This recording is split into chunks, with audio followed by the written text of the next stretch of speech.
Today we have a very special guest. His name is Ezekiel, and Ezekiel is one of the top animal communicator in Singapore. What's your favorite food? What do you want to eat? How are you feeling? Are you happy? Do dogs lie? Yes. Sometimes dogs tell lies. Sometimes they tell half truth. Welcome to Okie Doggie. I'm Adeline and this is Bailey. And I'm Chuyu, and this is Double and Pepper. In this channel, we're going to be sharing about everything under the sun, all about doggies. Bailey! Welcome back to Okie Doggie. Today we have a very special guest. His name is Ezekiel, and Ezekiel is one of the top animal communicator in Singapore. We are very honored to be able to invite him onto our show today, right, to talk about animal communication, right? So actually, I know about animal communication because it's a very hot topic among a lot of dog owners in Singapore. That's how I stumbled upon animal communication, and I got to know Ezekiel. Thanks for inviting me over. Okay, so we have some questions to ask you. How long have you been as an animal communicator? I think I'm in this line for almost 8 years. Yeah, I picked it up in 2011. That's almost a decade already. Yeah, so what made you start this journey of becoming an animal communicator? Like, how do you stumble upon this? Is this like a calling? Yeah, I think for me what happened was I used to have a pet shop. And yeah, what happened was my dog was not well, and then she kind of passed on the day that I'm supposed to bring her to the pet shop. So it was like, okay, I'm going to invite her to the pet shop to do spa for her, to really pamper her. Yeah, but on the day that she's supposed to come to the shop, right, she just passed on. So I didn't have a good closure. So and then I began to search and ask, where do they go after they die? So I googled, Google is our best friend, and then I found this place called Rainbow Bridge. I'm like, oh, so interesting. There's this place called Rainbow Bridge. And then I googled, and then I found out that there's a course that teach people how to do animal communication and how to get to this Rainbow Bridge. So I decided to pick it up from my teacher, Rosina. She teaches quite a lot of animal communicators around Asia lah. So I went for a course, and then after that, on the second day, she brought us to Rainbow Bridge, and then I managed to say my goodbye. And yeah, it was such a nice feeling. So I decided that once I master it enough, once I'm really good at what I'm doing, I want to help other animal owners to be able to do the same, to have a closure. So that was how we started. I see. Yeah. Wow, that's very interesting. But you mentioned about having closure, right? Is it only with pets who have passed on, or even with living pets as well?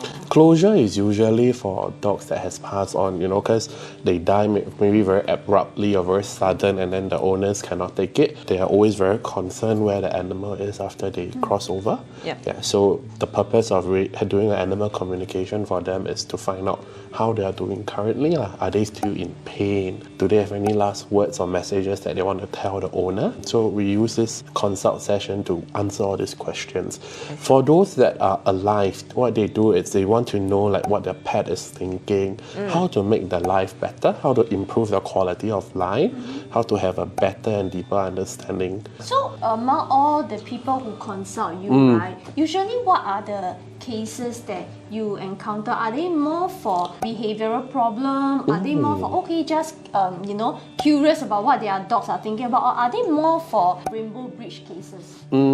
Personally, I think my heart is always with the Rainbow Bridge, always with the senior pets, because I think they are so faithful with us for the whole part of their journey. So my soft spot is really for old dogs, senior pets, dogs, cats, rabbits. And so it's usually for me, it's transition cases, meaning they're about to cross over lah. So we want to ask them what are some of the last wish, how can we do better, how to make you more comfortable in your remaining time. And of course Rainbow Bridge, because that kind of pain you feel is very painful. And especially some owners, they actually have to assist their pet to cross over because the pet is not capable of crossing over on their own. So they have to go to the clinic, and the doctors actually have to assist the pet. So for owners like that, sometimes they may feel like, oh, I'm killing my own pet. It's a guilt that they hold with them for life. So they need a closure. That's really big. I never thought of animal communication in this manner, because most of the time when I think about animal communication, to me is like fun, very curious about what they are thinking about. What is it that they might want to tell me that I don't know of. But I never thought of it as from this perspective of actually it's more for the owner, right, to give us the closure of like. Especially when the pet who has been with us for like decades and years, right, and has departed off. Yeah, I think it sounds like there's a lot of very strong emotional aspects to Definitely. it. Yes. Even for behavior, sometimes animal communication, we have requests from owner. They will tell you things like, can you ask my dog don't bark so much? Can you ask my dog to pee at the right spot? So sometimes... Does it work? Yeah, that's my Oh next yes, question too. of course if it works, right, it's a bonus. So I always tell my client, if your dog decides to cooperate, it's a bonus, okay? They are not obliged to listen. A very simple reason, let me give you an analogy. They have this thing called free will, so we have to respect their free will. As in, you mean the Animals will also have free will. Wait, do animals actually like it? Then very scary. What if like my dog tell you things that is like private to me? Really very funny. So Yeah. do dogs lie? Do dogs lie? Yes, sometimes dogs tell lies, sometimes they tell half-truth. They caught calling the kettle black. So just this morning I had one client, the client dog is the one that's barking at other dogs first, but when she was talking to me, the dog was telling me, oh, other people bark at me first, so I barked back. So everything she said was the opposite. She was the one that do to people first. So things like that do happen. Sounds like kids. They are really like kids. So sometimes they tell lie. Example, if you ask them like, why do you bite people? Like, why do you bite? So it's like human when we're being confronted, we want to come up with some excuse that can be a lame excuse, funny excuse. So that's like kids. That's how they are. So back to what I want to say. So when it comes to behavior, of course, please get a trainer to help. Trainers are trained to alter the behaviors. Animal communication, we can talk sense. So I like to use this analogy recently about smoking. So example, if the person is smoking and, as a counselor, I'll be like, hey, stop smoking lah, stop smoking lah. I can tell the person not to smoke 100 times, but if the person still want to smoke, right, there's nothing the counselor can do. So it must come from that person. Yeah. So it's same with pet. If they want to change the behavior, right, it must come from them. And of course, from animal communication point of view, we can do negotiation with them lah. Dangle carrots, bargain, and then they will usually okay lor. Yeah. So then that will be animal negotiator. So, like, okay, I'm curious, what is like the most common type of questions that people always ask you about their pets? They like to ask, what's your favorite food? What do you want to eat? How are you feeling? Are you happy?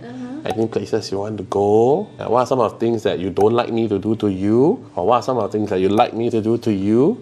And from there, that's how the conversation usually starts. I see. Yeah. So it's like a lot of like trying to understand their pets better through you, right? Yes. Oh, that's very, very interesting. I would say that's definitely one of the questions I'll ask. This boy, like for example, he's just like lazing around all the time. Like I would really want to find out like, hey, exactly what do you want to do? I don't know what you want to do sometimes. I don't know. I think that's very interesting. But what is the process of getting to communicate with them? So usually the clients will have to contact the administration team that we have on Facebook.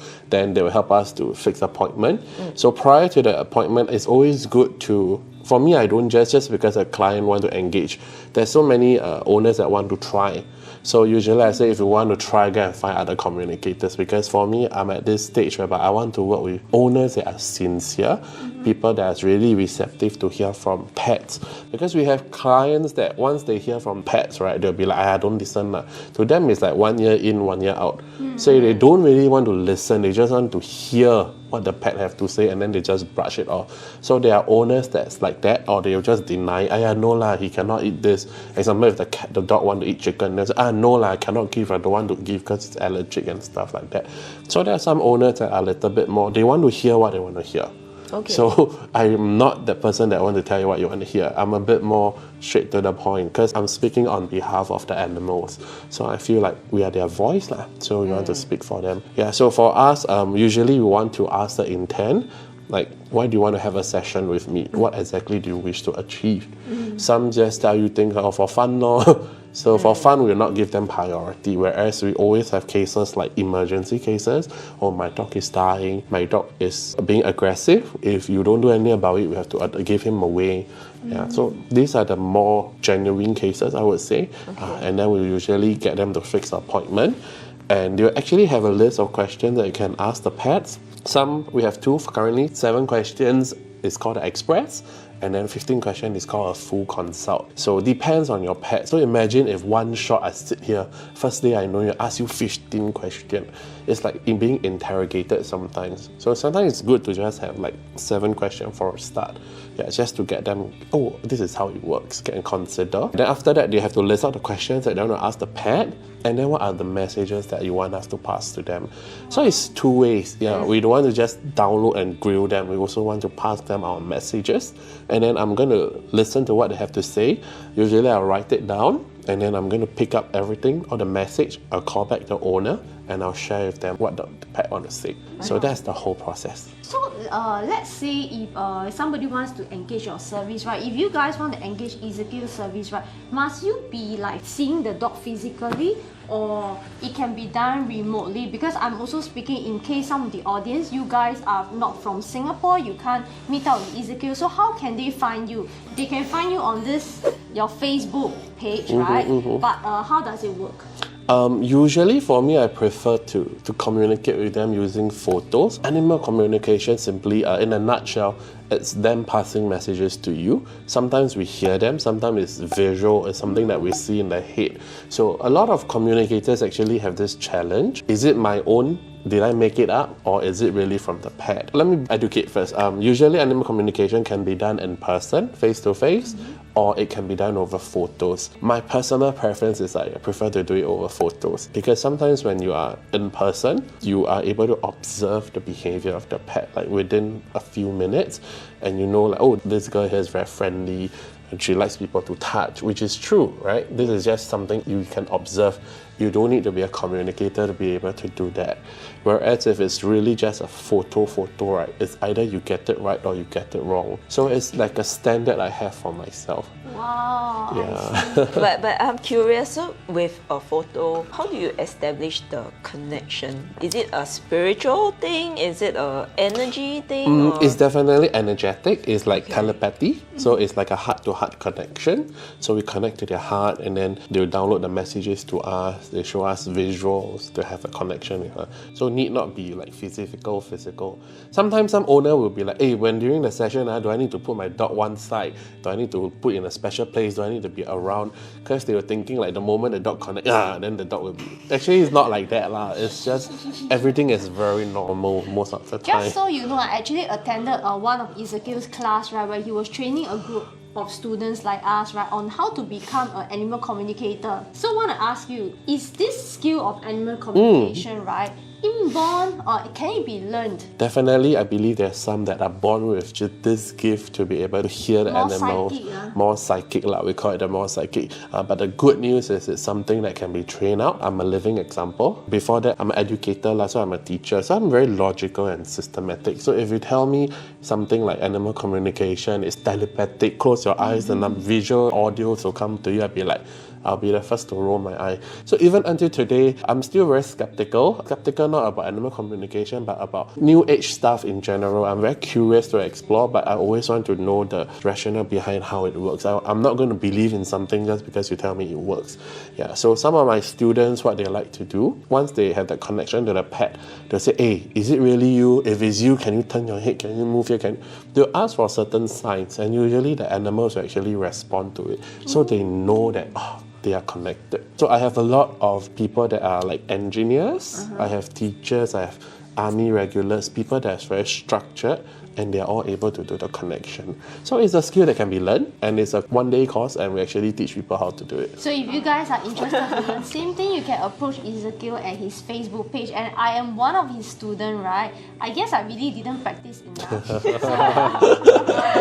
Like what you mentioned just now, right? The initial situation was like, I really don't know if I'm really reading the message from the dog, or it's just my imagination. explanation, but of course over time I just didn't practice this skill. That's why I'm not an animal communicator, right?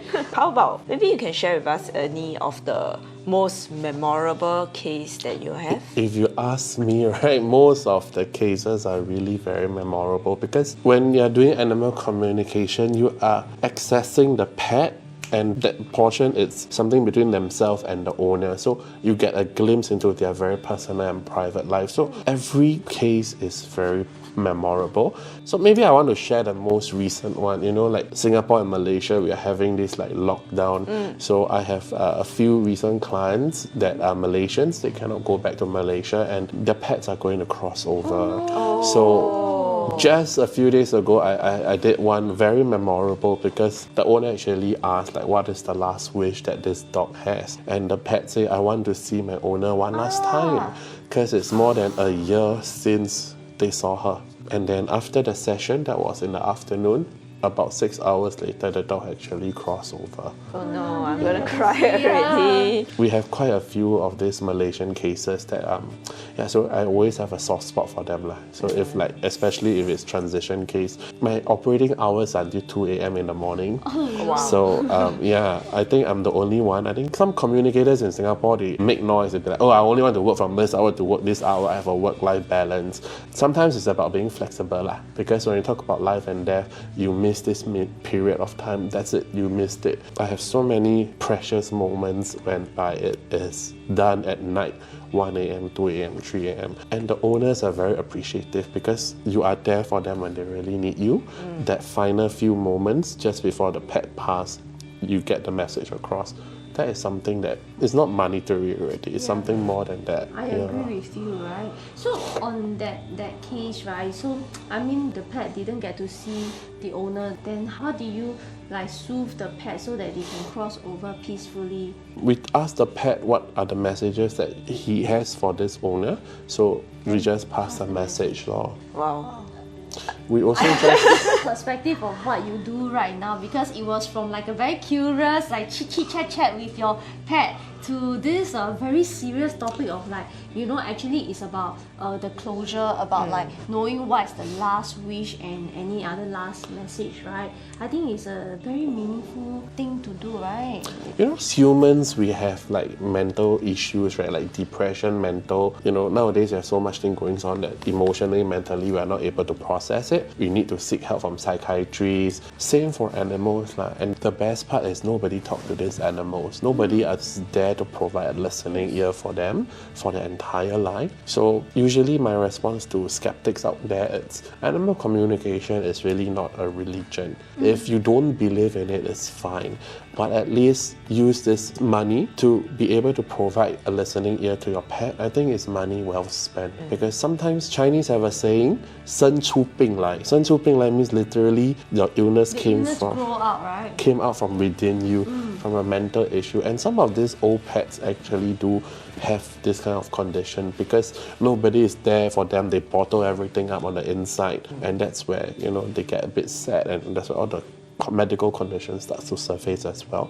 I'm not saying it's always like that, but sometimes, yeah. How does it affect you though, emotionally? I cannot imagine myself maybe like... what does it take to be an animal communicator? I mean, besides having that skill set, practicing, right, having that ability to communicate, actually, like what other criteria does it, or what does it take to become an animal communicator? To become an animal communicator, or whether is it full-time or on your own, you just want to communicate with your pet, is really the heart. By the heart, meaning you must be receptive. If you tell me if it's a skeptical person, even if you get the message from the pet, they will not believe it's from the pet. Very interesting. When I first started animal communication, we went for the course by my teacher Rosina. So she taught us to close our eyes, to do some visualization. And after the visualization, she go around in a circle asking, what do you all feel after the visualization, right? So I went with a friend that is very skeptical but very curious at the same time. So when it was his turn to share, Rosina asked him, what did you see or what do you feel? So he was very serious and he was like, I saw the note with wings flying out of the window. So all of us in the class was like, what does that symbolizes? And then after that, I got it lah. He's just being sarcastic lah. Money fly out of the window lah. Oh my he never God, see anything. yes, that was what he meant. Yeah, and it was like, okay, then nobody get the meaning, right? Then she move on to the next one. But yeah, sometimes it's how you receptive the person is. I think there's always going to be two camps, right? There's always going to Definitely. be like the skeptics, and then there's this other camp who is more open and receptive. I guess ultimately it depends on what you're going for, right? If you're going for animal communication, I think ultimately, like you said, what was the intent that you're going with? If you're going to be looking at poking holes at all theory and everything, there's certainly ways to do that for every single thing around, I guess. Which is very good. I think in a like business perspective point of view, he mentioned that he has actually an admin to do the first layer of filtering, right? To see whether the clients are actually just here to have fun, to be skeptical, or to really have a serious issue that they really want to handle, to communicate with their pets, right? So I think that is a very good way of filtering like sincere customer as well. Right. So guys, if you guys are very interested to learn about animal communication, or if you have experience about animal communication, right, type in a comment below. And if you want to engage Ezekiel as an animal communicator for your pet, even though you are not in Singapore, you can always visit him at his Facebook page. And anything else you want to add, Adeline? Talking about overseas, we do Yes. have overseas clients. So we had one owner that she's based in Singapore. The pet is in Malaysia. They have to assist the pet to cross over, and she was so guilty because she wasn't there for the pet and she don't know like how everything go lah. And then what we did was we did a rainbow bridge. So I went to the bridge, I find the pet, and then I told the pet, hey, you must come back and visit your owner. Your owner haven't seen it for very long. So she waited and waited and waited, and it's only I think on the 10th or on the 14th day then she came back. But during these 10 days, right, the owner was in so much guilt. Oh, is it my dog don't forgive me, angry with me? So it really helps when she finally dream about the dog. Yeah, so if you go to our Facebook page, right, sometimes I like to tell my friends, go to the page, go for some cafe coffee, and then you can scroll through the reviews. Some of the reviews that we post are very touching. So that is in Malaysia, and at the same time we have one that just came in from Philippines.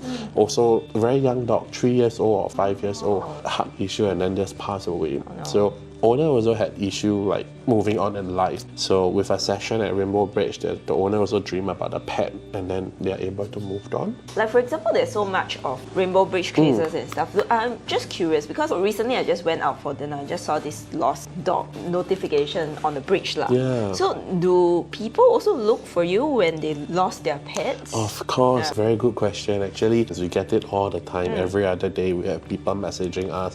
I lost my dog. I lost my bird. I lost bird my very hard to cat. find, eh? So if you go and look at the recent reviews, we have one bird that was lost, and we managed to find it. Just today, I just had a student message me. So remember, we had an academy. We were teaching how to communicate with animals. So one of our students actually found a kitten also. The kitten was lost, and through a communication, they managed to find a kitten. So yes, they do approach us, but I need to remind everybody, you must minimize your expectation, because animal communication means you're talking to the pet. Some people expect us to do animal tracking. Hey, the pet is at this location at the 5th floor, and they expect you to give it to them on a silver platter. So that is not the right approach lah. You know, if you lose your animal, you still have to find it, whether you got a communicator or you don't have a communicator. That is your obligation as an owner. So many times we experience or we heard stories from other communicators that once the animal communicator take on the case, right, AC in short, yeah, AC take on the case, the owner will be like, oh, leave it to the AC. So there'll be days where the owner didn't go and find. So when you ask the owner why, oh, because AC never tell me where to find. The responsibility get in a way transferred out sometimes. Yeah. You mean they are like not anxious to find their own dogs I themselves? think they are numb because the dog is really lost for quite a while already. The pets may not be dogs, can be cats also. Okay. Yeah. So it's really about client management, managing the expectation lah. They expect you to tell me, is it at this block? Is it at that block? What color? You know. So they expect you to track it, but actually we can only see from the pet's view what they say And about animals have color blind, right? How to tell you the color of the block? Right. It will probably tell you brown, but maybe it's red. Very interesting when you talk about color blindness, because recently we have a few cases of female dogs that they tell you they like pink. So we have one owner that was like, the female believe, the male don't believe. So the female like went to buy the bed, and then while buying the bed, right, the male owner actually go and Google send me the color spectrum some more. Look, this is the color of the pet's eyes. How can they see pink? So we were like, okay, fair enough. From a scientific point of view, he's not wrong, right? And when the owner bought the bed, the dog just loved it so much. When they try to take away the pink bed or that, she'll growl at them and stuff like that. So these are things that, science can't explain. Alright guys, hope you liked today's episode on animal communication. If you have some experience in this aspect, type in the comment below, let us know what's your experience or what else you would like to find out about animal communication, right? And if you want to engage Ezekiel for animal communicating or learn about it, you can find him at his Facebook page. Right here. And of course, please give us a like and subscribe to our channel so that we can share more all about dogs. So we'll see you in the next episode. Bye bye.